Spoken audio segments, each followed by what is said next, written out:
Ambassador Zyxthala of the Centauri Collective had been monitoring Earth's electromagnetic signatures for 3 standard cycles when it happened. One moment, the primitive world was buzzing with its usual cacophony of radio transmissions, television broadcasts, and crude digital communications. The next moment, every listening post within 50 light-years went dead silent.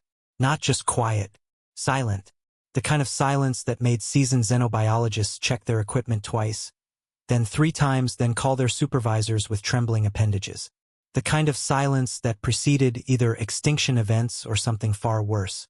Impossible, chittered Subcommander Krell, his insectoid mandibles clicking nervously as he reviewed the sensor data for the 100th time. Nothing generates that kind of electromagnetic pulse naturally. Not even stellar flares. Zyxthala's crystalline form shifted colors from calm blue to concerned orange. As the collective's leading expert on primitive civilizations, she had witnessed 17 species take their first stumbling steps into electromagnetic manipulation.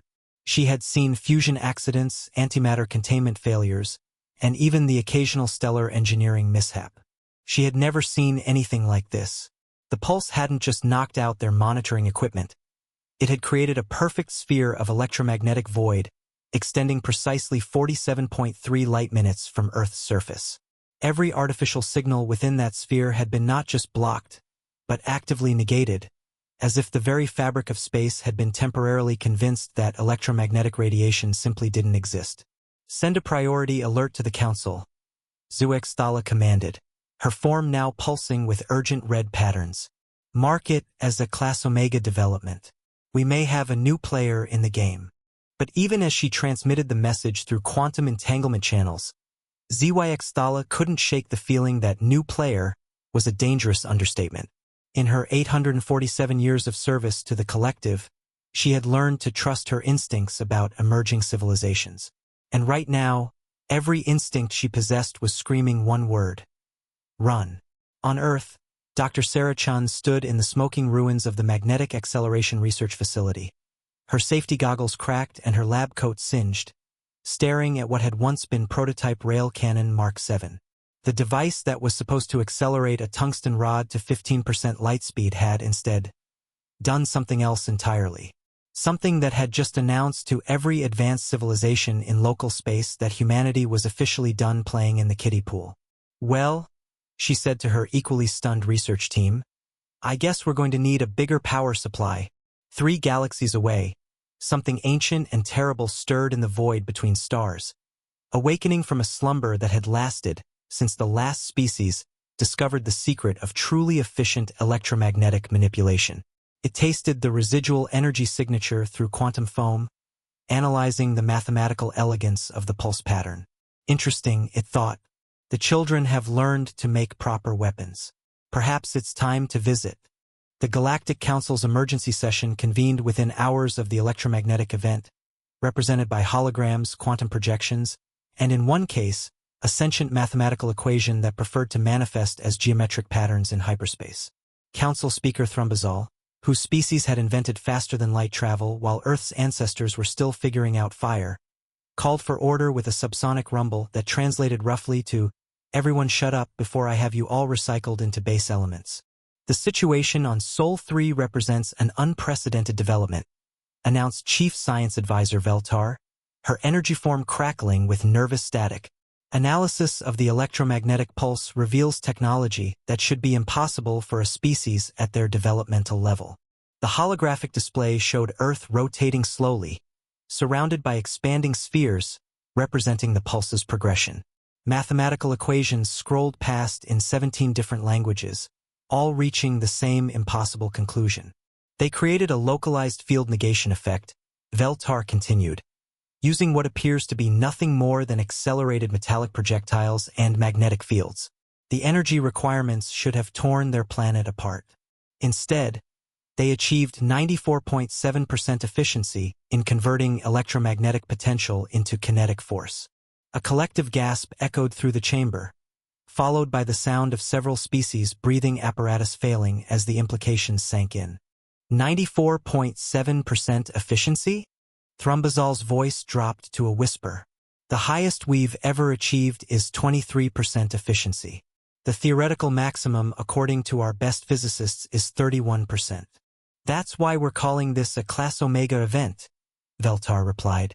Either these humans have discovered principles of physics unknown to the rest of galactic civilization, or they're using mathematics as a weapon, finished the geometric entity that represented the Axiom Collective. Its pattern shifted into configurations that hurt to look at directly. We've seen this once before. The predecessor war. The silence of Andromeda. The reason we don't explore certain sectors of space. The chamber fell silent. Even species that had never met the predecessors had heard the stories. An ancient race that had learned to weaponize the fundamental forces of reality itself. They had disappeared 65 million years ago, leaving behind empty star systems and mathematical formulas that drove researchers insane if studied too closely. You're suggesting these humans are related to the predecessors? Thrumbazal asked.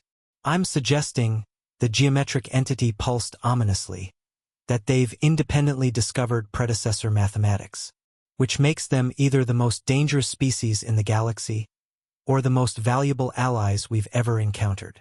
There's a third option, interjected Ambassador Zyxtala, her crystalline form now cycling through colors that had no names in any known language.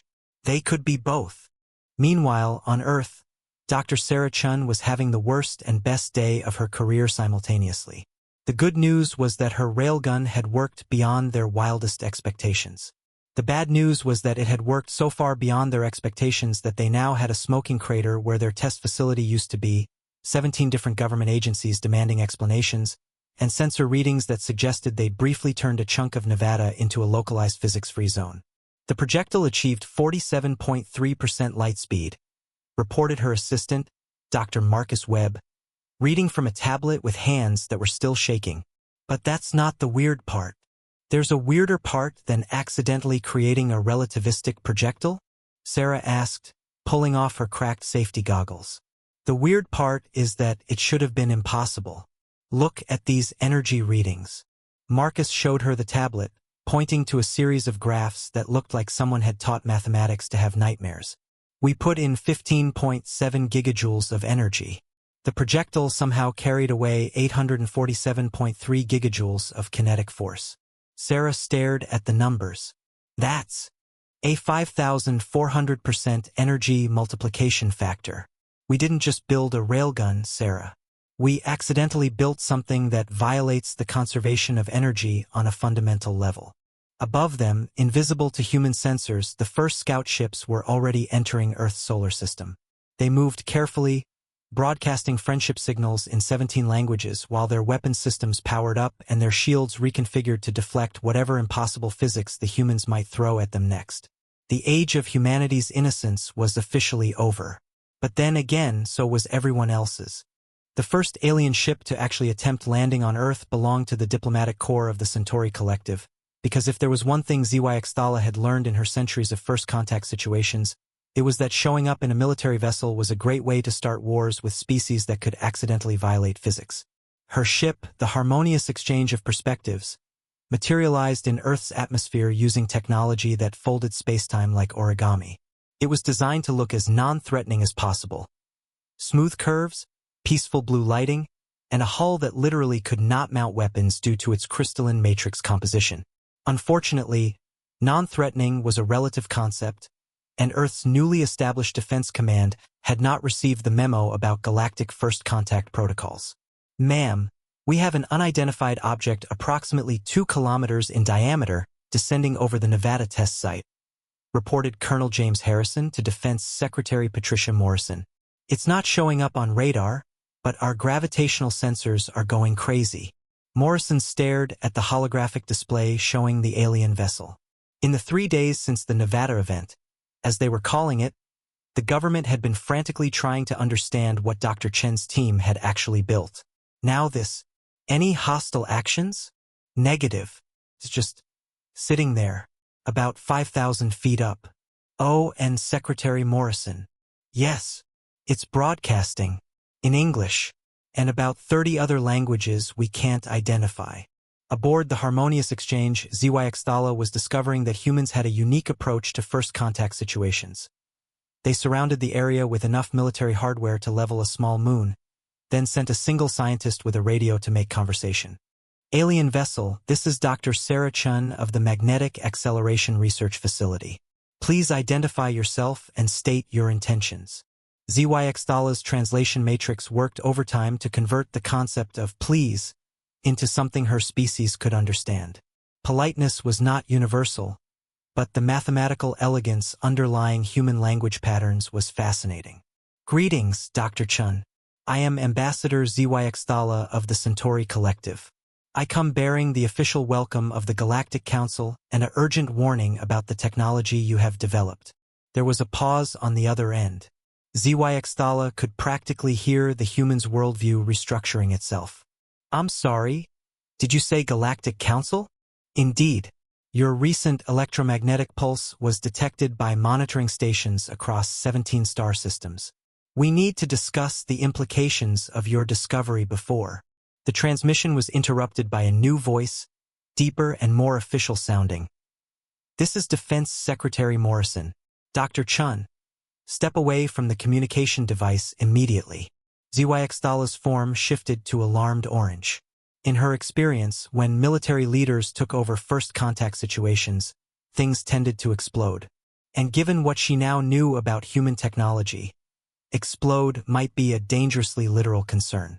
Secretary Morrison, she broadcast, I must stress the urgency of this communication. Your species has developed technology that we're not discussing with unknown entities who show up uninvited in our airspace. Morrison interrupted. If you represent some kind of galactic government, then go through proper diplomatic channels. Contact the United Nations. This time, Extala's form went completely colorless, the crystalline equivalent of speechless shock. She had conducted first contact with 847 different species across the galaxy. Not one of them had ever told her to fill out paperwork. Secretary Morrison, she tried again. I don't think you understand the situation. Your railgun technology appears to utilize principles that were previously thought to be theoretical impossibilities. Every advanced civilization in local space is currently mobilizing fleets to either recruit you as allies or eliminate you as a threat. Another pause. When Morrison's voice returned, it carried a tone that Extala's translation matrix labeled as dangerously calm. Are you threatening us, Ambassador? I'm trying to warn you. There are species out there with technology that can crack planets like eggs. Your railgun has announced to all of them that humanity has discovered something that could change the balance of power in the galaxy. Some will want to study you. Others will want to recruit you. And some will want to eliminate the competition before it becomes a problem. Finished a new voice. One that made Extala's crystalline structure resonate with harmonics of pure terror. On her screens, new contacts appeared. Ships dropping out of faster-than-light travel at the edge of the solar system. Lots of ships, with very non-diplomatic energy signatures. Oh no, Extala whispered. They found you first. Below on Earth's surface, Dr. Sarah Chun was having a very bad feeling about what her railgun test had set in motion. Above her, alien vessels were having what appeared to be an increasingly tense conversation in languages that made her translation software crash. And somewhere in the back of her mind, a little voice was saying that maybe, just maybe, they should have tested the railgun somewhere a bit more remote. Like another galaxy, the hegemony fleet dropped out of hyperspace with all the subtlety of a stellar collapse. 50 dreadnoughts, each one a kilometer of black metal bristling with weapons that could sterilize continents, arranged themselves in a perfect geometric formation around Earth's solar system. Admiral Keth Morn of the 3rd Hegemony Battle Fleet had built his reputation on the systematic conquest of 17 star systems. His species, the Vashik, believed that the galaxy belonged to the strong, and they had spent the last 3 centuries proving their point with overwhelming firepower. Centauri vessel, his voice boomed across all frequencies, translated into the crystalline harmonics that Extala's species used for communication. Withdraw immediately or be destroyed. This system now falls under hegemony jurisdiction. Aboard the Harmonious Exchange, HFY was frantically trying to establish a quantum entanglement link back to Centauri space while simultaneously attempting to explain to the humans below that their peaceful first contact situation had just become a potential extinction event. "Dr. Chun, you need to evacuate the area immediately," she broadcast. "The hegemony doesn't negotiate. They conquer." On the surface, the Nevada test facility had become a hive of activity. Military vehicles surrounded the crater where the railgun test had taken place, while scientists scrambled to understand readings that continued to defy explanation. Defense Secretary Morrison stood in the hastily constructed command center, watching holographic displays show the impossible. A fleet of alien warships taking position around Earth like they owned it. "Options?" she asked General Rodriguez, the chairman of the Joint Chiefs. "Limited. Our most advanced weapons are nuclear missiles with a maximum range of about 20,000 miles. These ships are positioning themselves at the edge of our solar system. We can't even reach them, let alone damage them." Dr. Chen's voice crackled through the communication system. "Secretary Morrison, I might have an idea, but you're not going to like it. At this point, Dr. Chun, I'm open to suggestions that don't involve surrendering to alien conquerors. The railgun test created some kind of field effect that we don't understand. The energy multiplication factor suggests we're tapping into something beyond conventional physics. If I can recalibrate the magnetic field generators." "You want to fire your railgun at a fleet of alien warships?" "Not at them. Past them. The electromagnetic pulse effect seems to scale with the projectile's velocity. If we can achieve true relativistic speeds." General Rodriguez leaned forward. "What exactly are you proposing, Doctor?" Sarah took a deep breath. "I'm proposing we find out what happens when you fire a railgun projectile at 99% the speed of light." In space, the standoff continued. The hegemony fleet had established a perimeter, their weapons charging with energy signatures that made nearby asteroids glow with residual radiation. Admiral Kethmorn was growing impatient. "Final warning, Centauri vessel. Withdraw or face destruction." HFY's crystalline form had shifted to patterns of desperation. "Admiral, you don't understand what you're dealing with. These humans have developed technology that we will soon possess," Kethmorn interrupted. "Along with their homeworld and all its resources, the hegemony claims this system." That's when the second electromagnetic pulse hit. This one was different from the first. Where the initial test had created a localized negation field, this pulse carried structured information, complex mathematical patterns that propagated through space-time itself like ripples in a pond. Every ship in the system felt it. More than felt it, their computers tried to process the mathematical structures embedded in the pulse and promptly began requesting additional processing power to handle calculations that seemed to require more energy than their fusion reactors could provide. On the hegemony flagship, Admiral Kethmorn watched his tactical displays flicker and crash as his ship's artificial intelligence attempted to model the trajectory of whatever the humans had just fired. "Sir," his tactical officer reported, mandibles clicking with confusion, "our computers are having difficulty calculating the projectile's path." "Explain." "The mathematics appear to be self-referential. Every time our systems try to predict where the projectile is going, the calculation requires exponentially more processing power. We're now using 97% of our ship's computational capacity just to track a single piece of metal." Kethmorn's expression shifted from confidence to concern. "Where is it aimed?" The tactical officer's display showed a three-dimensional projection of the solar system. A single red line extended from Earth, past the hegemony fleet, toward the edge of the system. "It's not aimed at us, sir. It's aimed at nothing. Empty space." "Then why are our computers overheating trying to track it?"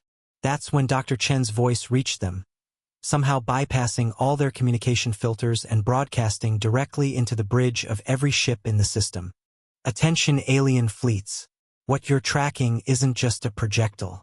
It's a demonstration of applied mathematics that your computers can't properly model because they're not designed to handle calculations that exist in 11 dimensions simultaneously." Admiral Kethmorn felt something he hadn't experienced in centuries of conquest. Genuine uncertainty.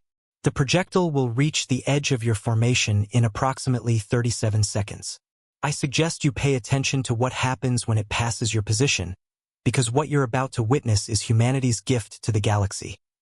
A practical demonstration that the speed of light isn't actually a universal constant.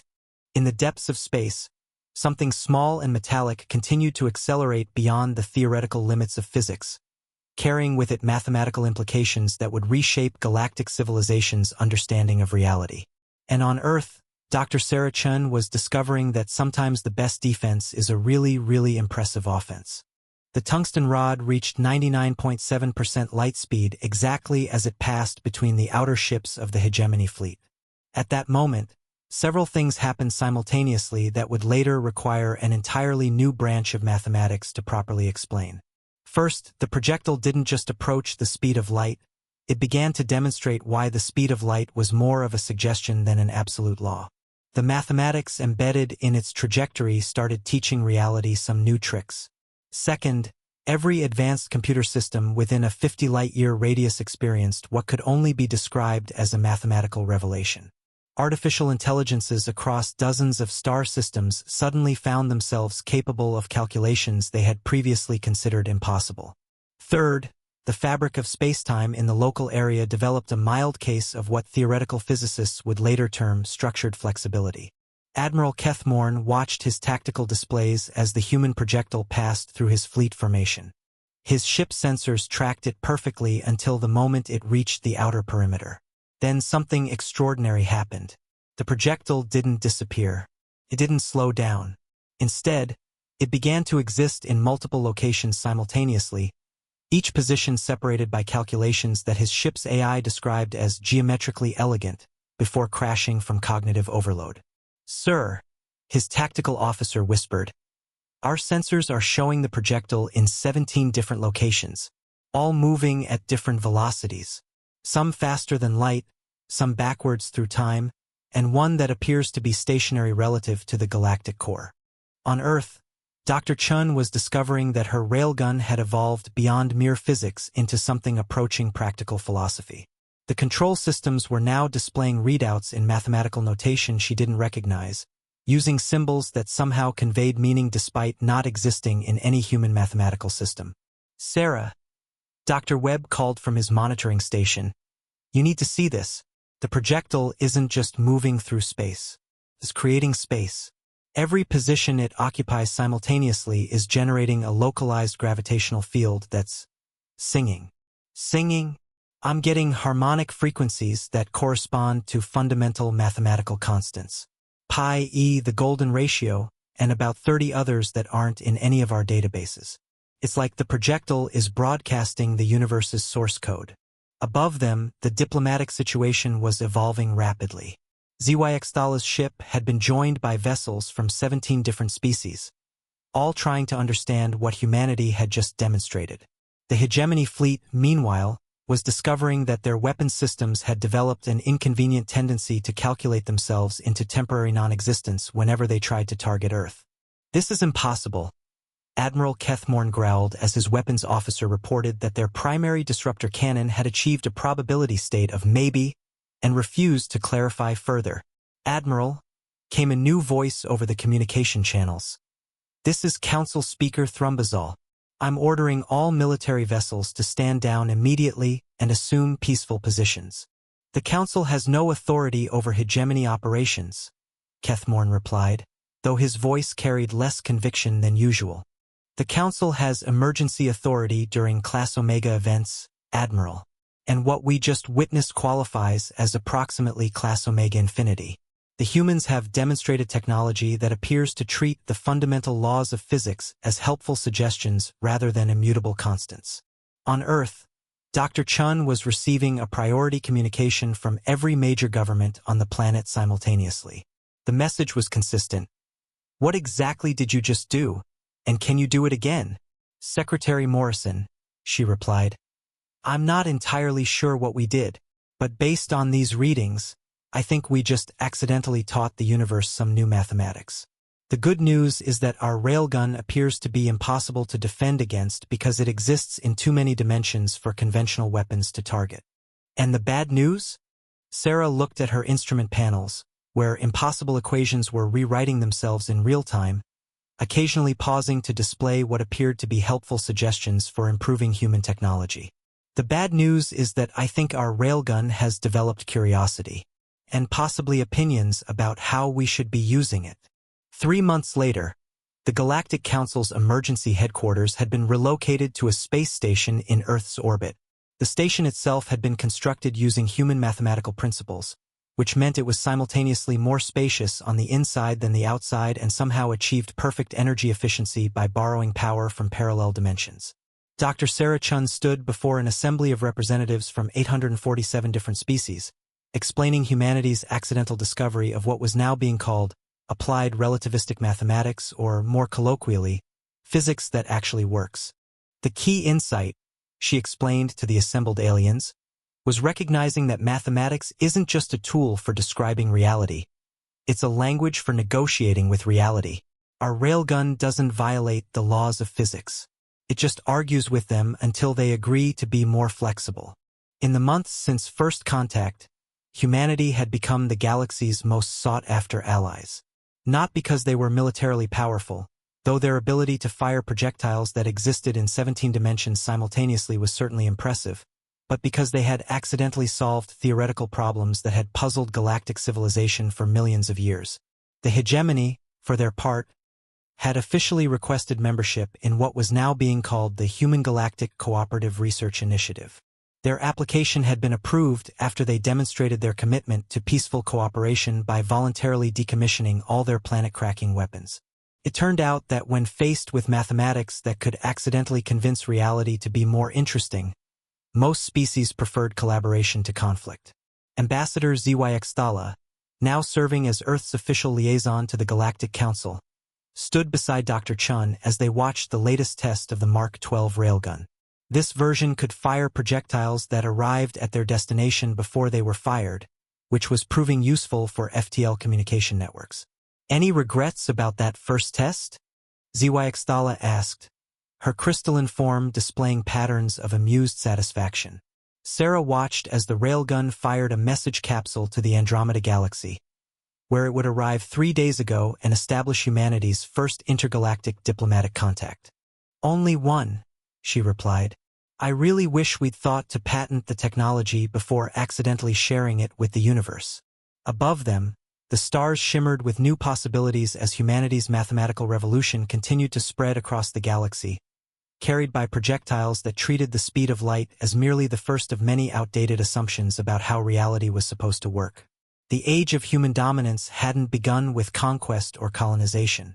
It had begun with a simple realization that the universe was far more negotiable than anyone had previously imagined. And sometimes, the best way to announce your species' arrival on the galactic stage was to accidentally break physics so elegantly that everyone else wanted to learn how you did it.